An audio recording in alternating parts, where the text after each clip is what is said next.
Hello sa mga subscriber ko at saka sa mga hindi pa naka-subscribe, sana ma-subscribe nyo rin itong channel ko. At saka tips lang para sa mga kukuha ng dark clearance. At saka yung pag-uusapan natin dito ay yung titulo na TCT. Ano nga ba yung meaning ng TCT? Ang TCT ay Transfer Certification of Title. So, ito yung TCT. Kung kukuha kayo ng dark clearance, pumunta kayo sa DAR, sa pinakamalapit na DAR sa inyong lugar. Doon kayo kumuha ng dark clearance para sa inyong pag-process sa pagpatitulo, pagpa-transfer sa inyong pangalan sa nabili ninyong lupa. So, based on my experience, ito ay i-share ko lang sa inyo kung ano yung mga requirements. So, number 1, notarized application for issuance of land transfer clearance. Ito yung notarized application para sa pag-issue ng land transfer. Number 2, original copy of notarized deed of conveyance and 1 photocopy ng inyong original. Number 3, official receipt and electronic copy of title and 1 photocopy. So, ayan ang inyong mga requirements. Number 4, certified copy of latest tax declaration and 1 photocopy. Number 5, affidavit of transferor. Ito ay kung ang lupa ay land is retention or land is unattended if tenanted, has complied with the tenant's pre-emption and redemption with written notice to the tenant and proof of their receipt. Tsaka kumuha din kayo ng court clearance. Yung court clearance na makukuha nyo sa inyong kung saan kayo pinakamalapit sa provincial. Probinsya kasi yung lugar ko, kaya sa probinsya lang ako kumuha ng court clearance. At saka land has no pending case before the regular court.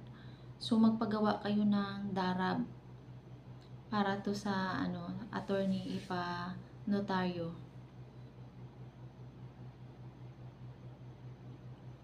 Number 6, affidavit of transferee. Ito yung total aggregate land holding does not exceed 5 hectares including spouse. Yung hindi aabot ng yung hindi lalagpas ng 5 hektarya yung lupa na ipapatransfer.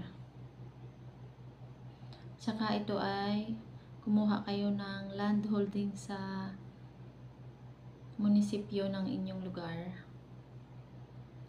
Number 6, affidavit of transferee. Ito yung affidavit of transferee para sa ipaano nyo pa attorney notaryo.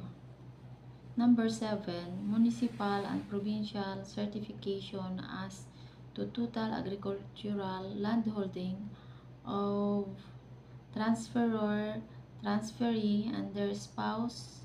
So, ito yung guys, kumuha kayo sa provincial ng assessor at saka sa munisipyo. So, number 8. Investigation report conducted by designated DAR personnel. Ito yung hintayin nyo yung mag-inspeksyon ng lupa para picturean kung saang area yung lupa na ipapalipat ninyo sa inyong pangalan para sa magkaroon kayo ng dark clearance, kasi ito yung dark clearance, ito yung requirements para sa registry of deeds. So, number 8. Number 9 na pala tayo. Yung barangay bark certification. Kumuha kayo ng bark certification, katunayan na yung lupa ay nasa inyo, sa inyong barangay. At saka, ito yung babayaran nyo sa DAR, nagkakahalaga ng 2,000 pesos yung pagpa-process ng DAR clearance, at saka certification fee 100 pesos. So, ito lang guys yung requirements para sa pagkuha ng DAR clearance. Yung lupa nyo ay dapat TCT. Yung TCT na Transfer Certification of Title. Yung nakalagay sa titulo na ipapalipat nyo sa inyong pangalan yung nabili yung lupa na kung ilang square meter. So, ito na yun guys. Yan lang guys, at sana may natutunan kayo na kung ano yung mga requirements sa pagkuha ng DAR clearance. Thank you. Sana i-subscribe nyo rin itong channel ko. Thank you so much.